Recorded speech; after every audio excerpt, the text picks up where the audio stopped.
Well, it is an honor to welcome once again a very, very strong friend of the Republic of the Philippines and a good friend, His Excellency Hal Jonsson, the Defense Minister of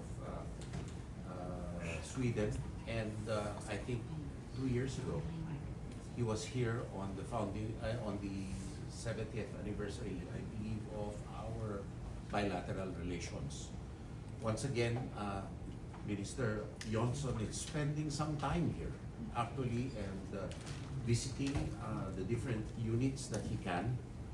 And it is a very welcome sign of the commitment of Sweden to upholding the rule of law, the connectivity of the maritime domain, and the strong bond of friendship between our two countries. And it is expressed very vividly in our defense cooperation.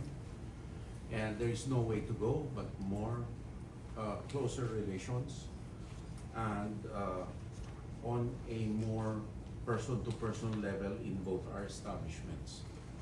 We have developed a very high level of trust, not only in the ministerial level, but it's cascading down to our troops and defense establishments, which is why I'm very thankful that the minister was able to experience how much our troops appreciate Sweden.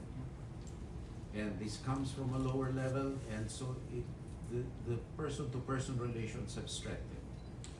I would like also to take this opportunity to thank His Excellency for the unconditional support issued unanimously by the EU countries for the arbitral award released on the occasion of the 10th anniversary of the arbitral award. EU is composed of 27 countries, and they were unanimous in upholding the arbitral award and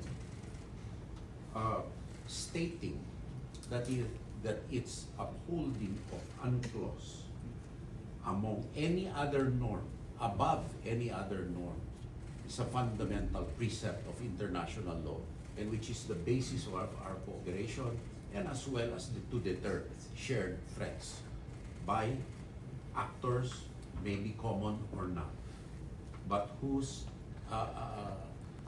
invasions of our defense space may operate on similar matters. So once again, it is our honor, Your Excellency, and the members of your team to welcome you and the members of your team.